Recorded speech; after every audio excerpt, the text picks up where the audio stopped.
So guys, जैसा कि हमने पिछले एपिसोड में देखा कि युवाओं वन आइड टाइगर को हुआ बिन के सोल स्पीड बनाने के लिए रिचुअल कर रहा था, पर टाइगर ने युवाओं को मारने की कोशिश की तो युवाओं ने उसे ही मार डाला, जिससे बेयर लॉर्ड गुस्सा हो गया। फिर अब हम बेयर लॉर्ड को देखते हैं। टाइगर के मरने की वजह से उसे युवाओं पर बहुत ही ज्यादा गुस्सा आ रहा था। वो कहता है कि तुम रिचुअल की आड़ में मेरे साथियों को मार रहे हो, अब मैं तुम्हें जिंदा नहीं छोड़ूंगा। यह कहकर उसने युवाओं पर हमला कर दिया, लेकिन तभी दीतियान युवाओं के सामने आकर उसका अटैक फेल कर देता है। बेयर लॉर्ड उसे कहता है कि आखिर तुम क्या कर रहे हो, इसने सबके सामने मेरे साथी को मार डाला, तो आखिर अब तुम इसे क्यों बचा रहे हो। दीतियान को काफी गुस्सा आ रहा था। वो कहता है कि मैंने तुम्हें काफी बार समझाने की कोशिश की, पर तुम हर बार मेरी बात को नजरअंदाज कर देते हो। लगता है कि अब मुझे तुम्हें सबक सिखाना ही पड़ेगा। अगर तुम्हें सच में गलतफहमी है कि तुम एक सेवेज बिस्ट हो जिस वजह से मैं तुम्हें नहीं मारूंगा, तो तुम गलत हो। ये कहकर वो ड्रैगन गॉड क्लो से उस पर हमला करने लगा। ड्रैगन गॉड क्लो को देखकर सब लोगों के होश उड़ गए और बेयर लॉर्ड बहुत ही ज्यादा डर जाता है। बीजी सोचती है कि कहा जाता है कि जब ड्रैगन गॉड की मौत हुई तो वो गोल्डन ड्रैगन किंग और सिल्वर ड्रैगन किंग में डिवाइड हो गए। उस वक्त ब्लैक ड्रैगन्स ड्रैगन गॉड के पर्सनल बॉडी हुआ करते थे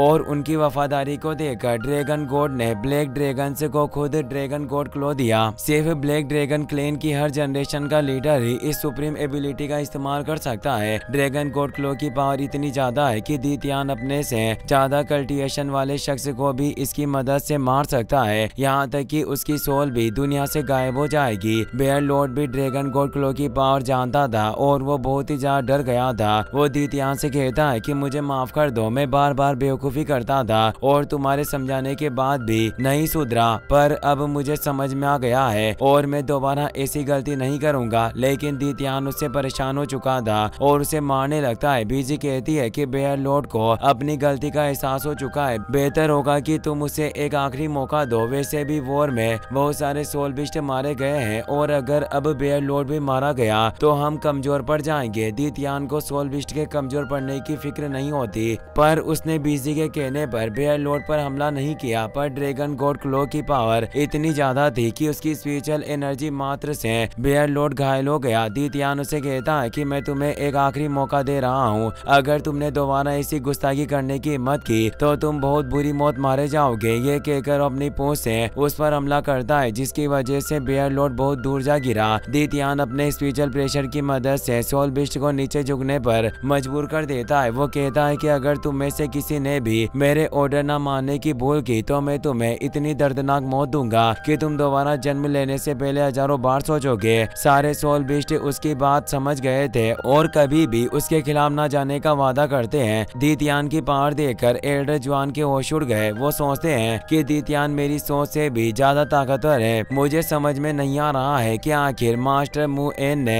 पहले इसका मुकाबला कैसे किया होगा। दीतियान युवाओं से कहता है कि यह जायंट ब्लैक टाइगर काफी वक्त पहले बुरी तरह से घायल हो चुका था। इसने अपना कल्टिवेशन लेवल बढ़ाकर खुद को ठीक करने की कोशिश की, पर यह ठीक ना हो सका। अभी यह सिर्फ 20,000 साल का है। अगर ये सोल स्पीड बनकर अपनी जिंदगी जी सके तो यह बहुत अच्छा होगा। युवा इलेक्ट्रोलक्स का ट्राइडेंट और सोल लेकर सोल स्पीड रिचुअल को शुरू कर देते हैं। हुआबिन को इससे काफी दर्द होता है, पर उसने अपना दर्द सहन कर लिया और कुछ वक्त में रिचुअल खत्म हो जाता है। लेकिन जायंट ब्लैक टाइगर की बॉडी जमीन पर गिर जाती है, जिस वजह से सबको ऐसा लगता है कि वो मर गया। यहाँ तक कि बीजी भी उसे मरा हुआ कहती है, जिस वजह से सारे सोल बिस्ट गुस्से में आकर रोर करने लगे। तभी हुआबिन अपनी व्हाइट टाइगर मार्शल सोल को एक्टिवेट करता है। उसके साथ जायंट ब्लैक टाइगर भी सोल स्पीड बनकर बाहर आ गया और उसकी मदद से हुआबिन को एक ब्लैक सोल रिंग मिल जाती है। यह देखकर सोल मास्टर्स और सोल बिस्ट बहुत ही ज्यादा खुश थे। दीतियान युवाओं से कहता है कि मुझे यकीन नहीं हो रहा, पर तुम्हारा प्लान सच में काम कर गया और आज तुमने इतिहास रच दिया है। युवाओं दूसरे सोल बिस्ट को स्टूडेंट्स की सोल स्पीड बनाने लगा और कुछ वक्त में वो बहुत सारी सोल स्पीड से बना देता है। वो सबसे कहता है कि सोल स्पीड रिचुअल के पूरे होने के 90% चांस है। आज हमने सोल रिचुअल की मदद से टोटल 91 सोल बिस्ट को सोल स्पीड्स में बदला है। इससे यह साबित होता है कि हमें सोल रिंग से हासिल करने के लिए सोल बिस्ट को मारने की जरूरत नहीं है। सोल रिचुअल से हमें काफी फायदे मिलते हैं, जैसे अगर हमने 1000 साल पुराने सोल बिस्ट को सोल स्पीड में बदला तो ज्यादातर चांस है कि हमें एक साथ 2 सोल रिंग्स मिल जाए। इससे सोल मास्टर्स को आगे बढ़ने में काफी मदद मिलेगी। मगर अफसोस की बात है कि मेरा मेरे जैसे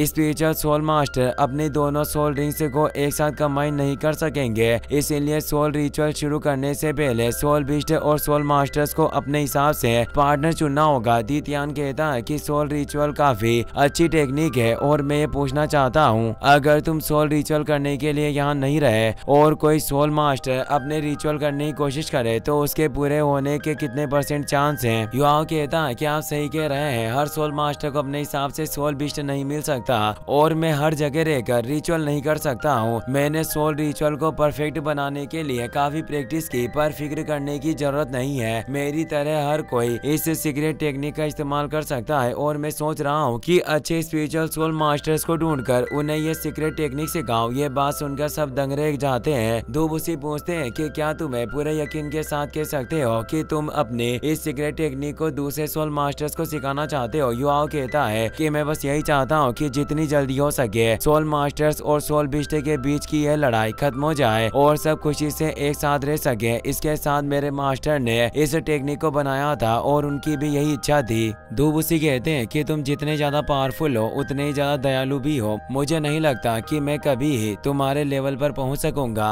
तुम सच में एक अच्छे इंसान हो। युवाओं कहता है कि मैं सोल रिचुअल की मदद से सोल मास्टर्स की पावर बढ़ाने पर ध्यान नहीं दे रहा। हमें सबसे पहले सोल बिस्ट का शिकार होने से रोकना होगा, जिससे इंसानों और सोल बिस्ट के बीच में दोस्ती बढ़ेगी। डुलो कॉन्टिनेंट का बैलेंस बनाए रखने के लिए हमें ये करना ही होगा, क्योंकि अगर हम इसी तरह बिना रुके सोल बिस्ट को मारते रहे तो मुझे डर है कि आगे जाकर इंसानों की भी जान खतरे में पड़ जाएगी। इसीलिए बेहतर होगा कि हम वक्त रहते सुधर जाएं और मैं चाहता हूं कि हम सब इस बात को याद रखें। काफी सोचने के बाद मैंने फैसला किया कि हम एक सोशल ऑर्गेनाइजर बनाएं, जिसमें सोल रिचुअल की मदद से सोल स्पिरिट से बनाई जाएगी। इसकी मदद से सोल बिस्ट कभी भी सोल स्पिरिट बन सकेंगे। मैं चाहता हूँ कि सोल मास्टर्स और सोल बिस्ट दोनों साथ मिलकर इस ऑर्गेनाइजेशन को संभालें। ये सब बातें सुनकर सब लोग खुश हो गए। दित्यान भी इससे काफी खुश था। वो कहता है कि फेथ एम्परर ने तुम्हें अपनी डेस्टिनी पावर देकर कोई गलती नहीं की। शुरुआत में मुझे लग रहा था कि तुम्हारे आइडिया कोई काम का नहीं आएगा, पर अब तुम्हारी सारी बातें सुनकर मैं समझ चुका हूँ कि तुम सोल बिस्ट को भी इंसानों की तरह मानते हो। केयर स्टार 2 फॉरेस्ट की तरफ से ऑर्गेनाइजेशन ज्वाइन करने के लिए बिस्ट आ जाएंगे। बॉडी सेक्ट की तरफ से दूबूसी और श्रेक एकेडमी की तरफ से एल्डर जुआन भी ऑर्गेनाइजेशन का हिस्सा बनने के लिए मान गए। सारे सोल बिस्ट और सोल मास्टर्स इससे काफी खुश थे। एल्डर जुआन युवाओं से पूछते हैं कि आखिर तुम इस ऑर्गेनाइजेशन का नाम क्या रखने वाले हो? युवाओं कहता है कि इस ऑर्गेनाइजेशन का असली मकसद इंसानों और सोल बिस्ट के बीच एक अच्छा रिश्ता बनाने का है, जिसके लिए हम सोल स्पिरिट्स का इस्तेमाल करेंगे। तो इस ऑर्गेनाइजेशन को स्पिरिट पेगोडा के नाम से जाना जाएगा। ये सब बातें करने के बाद आखिरकार श्रेक सिटी में स्पिरिट पेगोडा को बनाने के काम शुरू हो गया है। स्पिरिट पेगोडा को ऐसी जगह पर बनाया जा रहा था जहाँ से डुलो कॉन्टिनेंट के 3 मेंबर्स एम्पायर्स पेगोडा के करीब हो। सोल मास्टर्स और सोल बिस्ट के साथ काम करने की वजह से 1 महीने में स्पिरिट पेगोडा बनकर तैयार हो गया। पेगोडा के फ्यूचर को अच्छा करने के लिए युवाओं ने कुछ स्पिरिचुअल सोल मास्टर्स को सोल रिचुअल सिखा दिया और उन्हें स्पिरिचुअल मास्टर का टाइटल मिला, ताकि वो युवाओं के बिना भी स्पिरिट पेगोडा को संभाल सके। डुलो कॉन्टिनेंट के 3 एम्पायर्स ने अपनी तरफ से स्पिरिट पेगोडा में कुछ सोल मास्टर्स को भेज दिया, ताकि हर एम्पायर को चीजों की जानकारी रहे।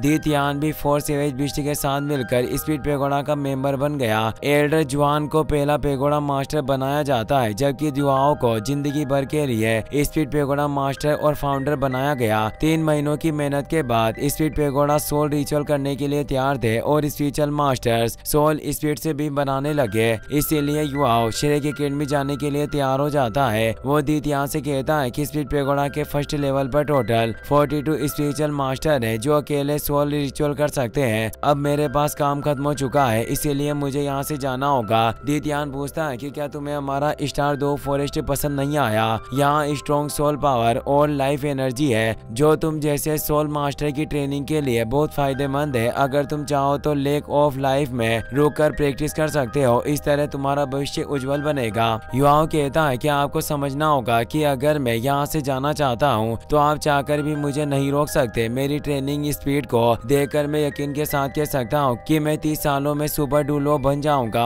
और उस वक्त आप मुझे नहीं रोक पाएंगे। इसके साथ मेरे पास डेस्टिनी पावर भी है, आप मुझे मार भी नहीं सकते। अगर आपने मुझे यहाँ कैद करने की कोशिश की तो सोल मास्टर्स की दुनिया में मेरी पोजीशन के साथ पूरी इंसानी दुनिया सोल बीस्ट के खिलाफ हो जाएगी और दोबारा खून खराबा होगा। दी तियान कहता है कि मैं तुम्हारे साथ जबरदस्ती नहीं करूंगा, पर तुम्हें वादा करना होगा कि जैसे ही तुम्हारा सारा काम खत्म हो जाएगा तुम्हें दोबारा मेरे पास आना होगा। उस वक्त तुम्हें श्रेक सिटी, स्ट्रीट पेगोडा और स्टार दो फॉरेस्ट में से किसी एक जगह को अपने रहने के लिए चुनना होगा। युआओ वादा करता है कि वो दोबारा उसे मिलने के लिए आएगा। दी तियान उसे अपना ड्रैगन स्केल देकर कहता है कि इसे हमेशा पहन कर रखना, जब तुम खतरे में रहोगे ये तुम्हारी रक्षा करेगा। लेकिन तभी तियान मेंग और बिंग बिंग ने उसे ड्रैगन स्केल पहनने से मना कर दिया। वो कहते हैं कि ये ड्रैगन स्केल बहुत ही ज्यादा खतरनाक है और इसे पहनने पर तुम मर भी सकते हो। तुम नहीं जानते, पर दी तियान को हर 1,00,000 सालों में हेवन पनिशमेंट का सामना करना पड़ता है और यहाँ तक कि इस स्केल के अंदर डिवाइन पनिशमेंट पावर भी है। इस पावर की वजह से तुम्हारे और डिवाइन वर्ल्ड के बीच का कनेक्शन टूट जाएगा और तुम कभी भी गॉड पोजीशन तक नहीं पहुँच पाओगे। अगर एक बार तुमने इसे पहन लिया तो मरते दम तक ये तुम्हारे पास रहेगा। तुम चाहकर भी इसे नहीं उतार सकते या तुम्हें ड्रैगन स्केल की सील को तोड़ने के लिए गॉड लेवल पर पहुंचना होगा। ये सब बातें सुनने के बाद भी युआओ ने ड्रैगन स्केल को अपने गले में पहन लिया। उसे पहनते ही दी तियान का स्पिरिचुअल प्रेशर युआओ को कमजोर करने लगा, जिससे उसे काफी तकलीफ होती है। लेकिन युआओ अपनी स्पिरिचुअल पावर की मदद से उसे खत्म कर देता है। वो तियान मेंग और बिंग बिंग से कहता है कि मैं तुम दोनों से वादा करता हूँ कि मैं अपने दम पर प्रैक्टिस करके अपनी ताकत बढ़ाकर इतना पावरफुल बन जाऊंगा कि बिस्ट गॉड दी तियान का मुकाबला कर सकूं, जिसके बाद में ड्रैगन स्केल को उतार कर गॉड लेवल के लिए फाइट करूंगा। यह सब कहकर युआओ टैंक सेक्टर में चला जाता है। उसे देखकर बेबे और केतो बहुत खुश होते हैं। युआओ बेबे से कहता है कि मुझे आपसे कुछ जरूरी काम है, इसीलिए आपको मेरे साथ चलना होगा। बेबे केतो को सारा काम बताकर युआओ के साथ चला गया। युआओ अपनी आइस पावर की मदद से दोनों के आसपास एक आइस शील्ड बना देता है और दोनों यिन यांग आइस एंड फायर पॉइंट के पास पहुंच गए। उस जगह को देखकर बेबे खुश हो जाता है। युआओ डिवाइन हर्बल प्लांट यूयू से कहता है कि पिछली बार तुमने मुझे वादा किया था कि अगर मैंने सिस्टर ट्रेंग सेन का असेसमेंट पास कर लिया तो तुम मुझे